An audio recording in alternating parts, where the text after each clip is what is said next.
संगीताताई आपल्या सून शीतल आणि मुलगा अनिकेत सोबत चित्रपट पाहायला गेल्या होत्या. घरी परतल्यावर त्या खूप आनंदी होत्या. त्या दिवशी शनिवार होता. मुलगा व सुनेला सुट्टी होती. दुपारी संगीताताईंनी त्यांच्या आवडीचे लंच बनवले होते. त्यानंतर अनिकेतने चित्रपटाची तिकिटे आणली आणि संध्याकाळी तिघांनी चित्रपट पाहिला. चित्रपटाचा आनंद घेऊन रात्रीचे जेवणही त्यांनी बाहेरच केलं. गाडीत परत येताना तिघेही चित्रपटावर चर्चा करत होते. संगीताताईंनी पाहिले की शीतल काहीशी गप्प होती. त्यांनी विचारलं, शीतल काय झालं ग? शीतल म्हणाली, आई काही नाही, थोडंसं डोकं दुखतंय. दुसऱ्या दिवशी रविवार होता, त्यामुळे शीतल आणि अनिकेत उशिरापर्यंत झोपले होते. मात्र सवयीप्रमाणे संगीताताई लवकर उठल्या. त्यांनी चहा घेतला आणि रात्री भिजवलेल्या डाळीचे दहीवडे बनवायला घेतले. संध्याकाळी घरी पार्टी होती. अनिकेत आणि शीतलच्या ऑफिसमधले सहकारी येणार होते. संगीताताईंना असे प्रसंग खूप आवडायचे. मुलगा आणि सून त्यांच्या ऑफिसमधील मित्रमैत्रिणींना घरी घेऊन येत, तेव्हा त्या अतिशय उत्साहात असायच्या. त्या उशिरापर्यंत गप्पा मारत बसत असत. जवळपास 9 वाजले असतील. संगीताताई पर्स घेऊन सोसायटीच्या गेट बाहेरच्या दुकानातून दूध घेण्यासाठी गेल्या. दूध घेऊन परत आल्या तेव्हा त्यांना वाटले अनिकेत आणि शीतल उठले असावेत. त्या त्यांच्या खोलीकडे वळल्या. तेव्हा शीतलचा आवाज त्यांच्या कानावर आला, आई, इथे येऊन 1 वर्ष झाले अनिकेत, पण आपण दोघे कुठे बाहेर गेलो आहोत का? प्रत्येक ठिकाणी तुमची आई बरोबर असते. माझंही मन करतं ना, कधी फक्त आपण दोघे जाऊ. शीतल म्हणत होती. तू हे काय बोलत आहे शीतल? तुला माहिती आहे ना, बाबा गेल्यानंतर आई किती तुटून गेली होती. आत्ता कुठे ती सावरली आहे आणि तू असं बोलतेस? अनिकेत चिडून म्हणाला. अनिकेत, मला चुकीचं समजू नकोस. आईचं दुःख मला समजतं, म्हणून तर आजपर्यंत मी काही बोलले नाही. पण आपल्यालाही थोडी प्रायव्हसी हवीच ना. नात्यांमध्ये बॅलन्स ठेवायला हवा. आता मी काय करू शीतल? आईचं काही सर्कलही नाही, कुठे जाणं येणं नसतं तिचं. अनिकेत, त्यांनी मनावर घेतलं तर सोसायटीतल्या इतर वृद्ध महिलांशी ओळख करून घेऊ शकतात. कित्येक महिला बागेत जातात, पण आईंना एकटं कुठे जायचंच नसतं. हळू बोल शीतल, आईने ऐकलं तर? अनिकेतने सावधपणे सांगितलं. आई दूध आणायला गेल्या आहेत, शीतल निर्धास्त होऊन म्हणाली. संगीताताईंच्या पायाखालची जमीन सरकली. घर जणू घुमायला लागलं. भिंतीचा आधार घेत त्या हळूहळू बाथरूममध्ये गेल्या. दरवाजा बंद करून त्यांनी नळ चालू केला, पाण्याच्या आवाजात आपलं रडणं दडवण्यासाठी. आजपर्यंत त्यांना वाटत होतं की त्यांच्या सानिध्यात अनिकेत आणि शीतल आनंदी आहेत. पण आज त्यांच्या लक्षात आलं, हे सगळं फक्त एक सोपस्कार होता. शीतलचं त्यांच्यावर प्रेम आणि काळजी हा फक्त एक दिखावा होता.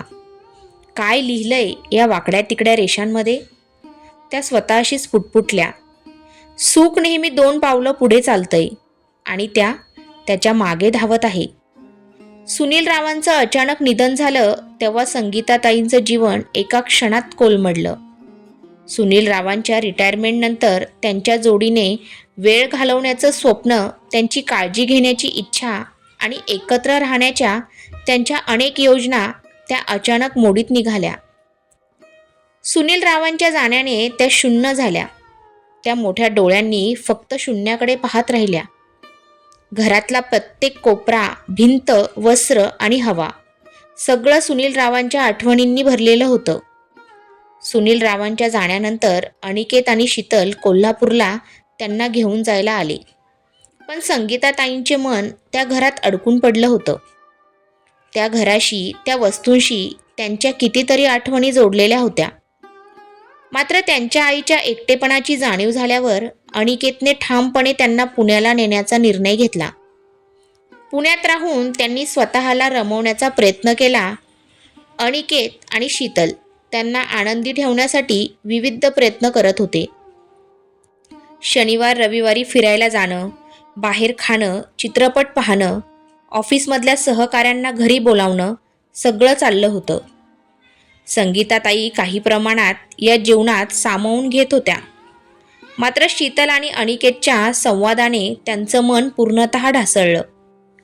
शीतलचं म्हणणं होतं की त्यांना स्वतःसाठी वेळ हवा आहे, त्यांना प्रायव्हसीची गरज आहे. संगीताताईंनी हे ऐकलं आणि त्यांच्या सुखी आयुष्याचा भ्रम क्षणात तुटला. त्यांच्या मनाला वाटलं की नात्यांमध्ये स्वार्थ दडलेला आहे आणि आपल्याला कुठेच संपूर्णपणे स्वीकारलं जात नाही. जे काही ऐकलं ते खरं असेल का? का आपण गैरसमज करून घेत आहोत? असा विचार त्यांच्या मनात घोळत होता.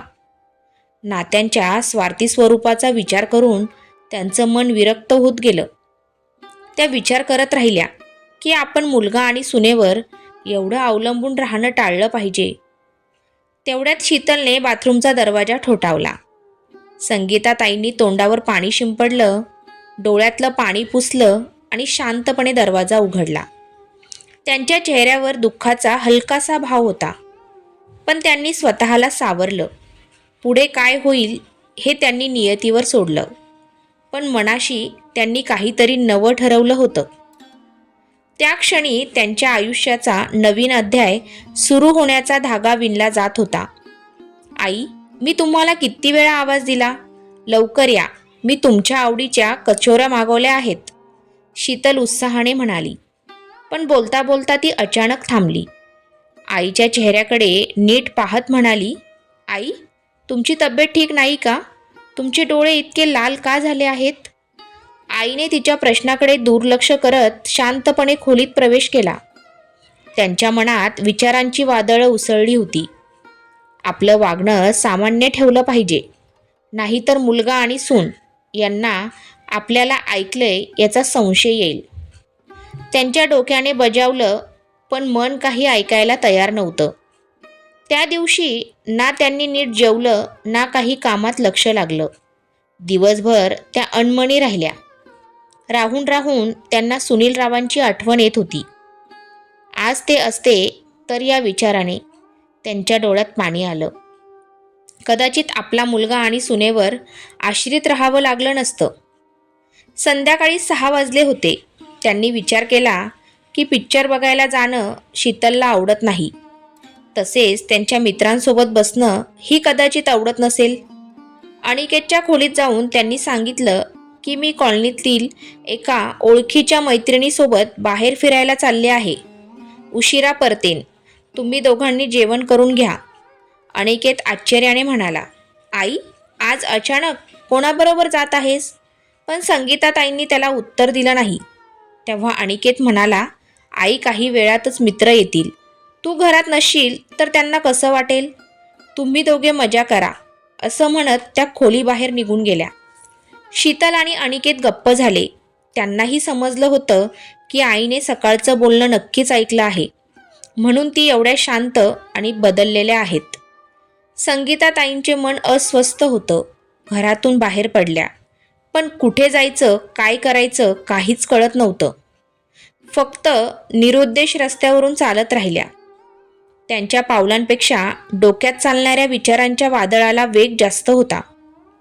स्वतःसाठी काहीतरी निर्णय घ्यायलाच हवा, त्यांनी ठरवलं. रस्त्याच्या कडेला घनदाट झाडं होती. थंड वारा वाहत होता. खूप चालल्यानंतर थकवा जाणू लागला.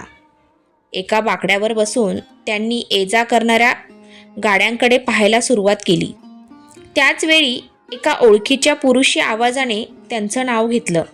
त्यांनी आश्चर्याने मान वर केली. समोर पॅन्ट कुर्ता घातलेला, हातात काठी धरलेल्या 60च्या आसपासचा पुरुष उभा होता. अरे, प्रदीप दादा, तुम्ही? त्यांच्या चेहऱ्यावर आश्चर्य आणि आनंद दोन्हीही झळकत होते. प्रदीपरावांना पाहून जुन्या आठवणी ताज्या झाल्या. त्यांच्या आणि पारुताईंच्या स्नेहबंधनाचं संगीताताईंच्या मनात मोठं स्थान होतं. सुनीलराव आणि प्रदीपराव यांचं नातं अगदी हृदयांशी जुळलेलं होतं आणि त्या स्नेहांचं पोषण करण्यासाठी संगीताताईंनी सदैव पाठिंबा दिला होता. आज त्या आठवणींनी त्यांच्या मनात उभारी दिली. कदाचित हे भेटणं ही नियतीचं नियोजन असेल. त्यांनी स्वतःशी पुटपुटत प्रदीपरावांच्या दिशेने पुढे पाऊल टाकलं. सुनीलराव 10वीच्या वर्गात होते तेव्हा प्रदीपराव ट्रान्सफर होऊन पुण्याला आले होते. तरीही त्यांच्याशी त्यांनी संपर्क कायम ठेवला होता. 2 वर्षापूर्वी पारू वहिनींच्या स्वर्गवासाच्या वेळी सुनीलराव पुण्याला आले होते. परंतु नंतर कशामुळे तरी प्रदीपरावांशी संपर्क तुटला. तुम्ही तर अगदी विसरूनच गेला. या 2 वर्षात कुठे हरवलात? संगीताताईंनी उत्साहाने विचारले. प्रदीपरावांनी हलकेच हसत उत्तर दिले. काय सांगू संगीता, परिस्थितीचा बळी ठरलो. बाकड्यावर बसत ते म्हणाले.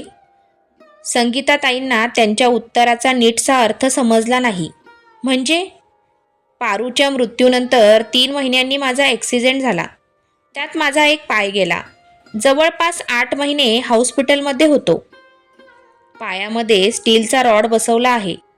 एवढं सगळं घडलं आणि तुम्ही आम्हाला काहीच कळवलं नाही? संगीताताईंना धक्का बसला. कसं कळवलं असतं? ॲक्सिडेंट झाल्यावेळी मोबाईल हरवला. तुमचे सगळे नंबर त्यातच सेव्ह होते. प्रदीपरावांनी दीर्घ श्वास घेतला. असू दे, ते सगळं जाऊ दे. तू तुझ्याबद्दल सांग. इथं पुण्याला कसं? आणि सुनीलराव कसे आहेत? आता तर ते रिटायर झाले असतील, नाही का? संगीताताईंनी क्षणभर थांबून खिन्न आवाजात उत्तर दिलं. रिटायर झाले आणि मला सोडूनही गेले. हे काय सांगतेस तू? प्रदीपराव अस्वस्थ झाले. संगीताताईंचे डोळे पाणावले, कंठ दाटून आला. रिटायर होऊन 2 महिने झाले होते. एका रात्री त्यांना हृदयविकाराचा झटका आला.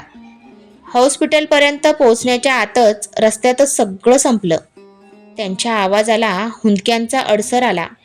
आपल्या दुःखांवर मात करत त्या पुढे म्हणाल्या.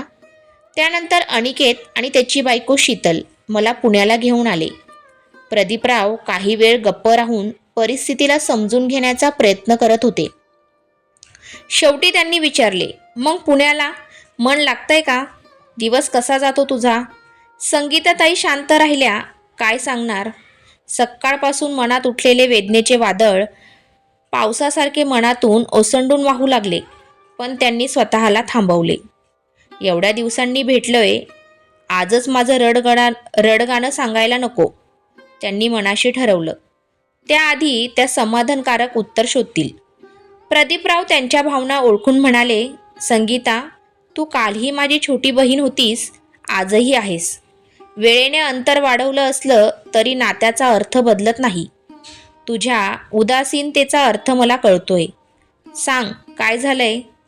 प्रदीपरावांच्या शब्दांनी आधार मिळाल्यावर संगीताताई भावनांच्या भरात सगळं बोलून गेल्या. सगळं ऐकल्यानंतर प्रदीपराव खंबीरपणे म्हणाले. खरं सांगू, यामध्ये कोणतीही समस्या नाही. मुद्दा फक्त इतकाच आहे की तू सुरुवातीपासून मधला मार्ग स्वीकारायला हवा होता. कधी मुलांबरोबर राहणं, कधी त्यांना त्यांची प्रायव्हसी देणं, हा समजूतदारपणाच आहे. संगीता, प्रत्येक व्यक्तीला त्याचं स्वतःचं स्वातंत्र्य हवं असतं. तुझ्या मुलांनाही तेच हवं असेल तर त्यात काही चुकीचं नाही. आठवतो काळ जेव्हा तुझं नुकतंच लग्न झालं होतं. सुनील जेव्हा कुठला चित्रपट बघायला किंवा कुठे फिरायला जायचं ठरवायचा तेव्हा त्याची छोटी बहीण तुमच्या सोबत असायची. त्यावेळी तुम्हा दोघांना किती वाईट वाटायचं, आठवतंय ना तुला? प्रदीपरावांनी जुन्या आठवणींना उजाळा दिला. संगीताताईंनी मान हलवत स्मित केलं. प्रदीपरावांनी बोलणं पुढे सुरू ठेवलं. प्रत्येक वयाचं स्वतःचं असं काहीतरी असतं. त्यात चुकीचं काहीच नसतं. पण चुकीचं तेव्हा होतं तेव्हा त्या वयातून पुढे गेल्यानंतर आपण आपल्या जुन्या भावना विसरतो. आपण विसरतो की कधी काळी आपलीही तीच स्वप्न होती, तीच उत्सुकता होती. काळ पुढे जातो आणि आपण आपल्या मुलांच्या भावनांना समजून घेण्याचं विसरतो. अनिकेत आणि शीतलने तुझ्यासाठी खूप केलंय. आता तुझी पाळी आहे. त्यांच्या भावनांना समजून घेण्याचा प्रयत्न कर. या छोट्या छोट्या गोष्टींमध्ये लक्ष देऊ नकोस. स्वतःचा एकटेपणा कमी करण्यासाठी दुसऱ्यांचा स्वातंत्र्य नष्ट करणे कधीही योग्य नाही. आपण मुलांच्या प्रती असलेल्या जबाबदारीला त्यांच्यासाठी ओझं होऊ देता कामा नये. हे आपल्या वागण्यावरच अवलंबून असतं. प्रदीपरावांचं बोलणं ऐकून संगीताताईंना परिस्थिती समजून घेण्याची एक नवीन दृष्टी मिळाली. खरी समस्या ती नव्हती जी त्या मानत होत्या. समस्या तर त्यांच्या विचारसरणीची होती. आई असूनही मी इतकी स्वार्थी कशी झाले? स्वतःच्या वागण्यावर लाज वाटते मला, त्या स्वतःशीच पुटपुटल्या. त्या म्हणाल्या, प्रदीप दादा, नियतीने तुम्हाला पुन्हा माझ्यासमोर आणून माझं घर उद्ध्वस्त होण्यापासून वाचवलंय. मी आत्तापासून थांब संगीता. प्रदीपरावांनी त्यांचं बोलणं मध्येच तोडत म्हणाले, माझं बोलणं अजून संपलेलं नाही. संगीता, सगळं आयुष्य आपण फक्त आपल्यासाठीच जगतो. आपली नोकरी, आपलं कुटुंब, आपली मुलं या पलीकडे काहीच विचार करत नाही. पण आता वेळ आली आहे समाजासाठीही काही करण्याची.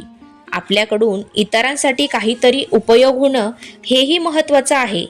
2 वर्षांपूर्वी मीही तुझ्यासारख्याच अवस्थेत होतो. त्यावेळी माझा मुलगा आणि सुनेच्या मदतीने आनंद भवन नावाची एक संस्था स्थापन केली. आज त्या संस्थेत 15-16 लोक आहेत. आम्ही शहर स्वच्छ ठेवणे, झाडं लावणे आणि लोकांच्या अडचणी सोडवण्यासाठी प्रयत्न करणे यासारखी कामं करतो. काही महिला गरीब मुलांना शिकवतात. महिन्यातून 2दा सगळे एकत्र येऊन कुठेतरी पिकनिकला जातो. संगीता, तूही या संस्थेत सहभागी हो. तुला नवीन लोक भेटतील, तुझा वेळही छान जाईल आणि समाजाच्या समस्या समजल्यावर तुझ्या विचारांची दिशा बदलून जाईल. इतरांसाठी काही केल्यावर जी आत्मसंतुष्टी मिळते ती कशातही मिळत नाही. त्याचबरोबर आपल्या जगण्याला एक नवीन हेतू मिळतो. असं काहीतरी केल्यावर तुझ्या मुलांनाही तुझा अभिमान वाटेल. प्रदीपरावांचं बोलणं ऐकून संगीताताईंच्या डोळ्यात नवीन चमक आली. त्यांना जगण्याचा एक नवा अर्थ मिळाला होता. प्रदीप दादा, तुम्ही घरी चला. अनिकेत तुम्हाला पाहून खूप आनंदी होईल. संगीता, मी उद्या नक्कीच येईल. प्रदीपरावांनी उत्तर दिलं.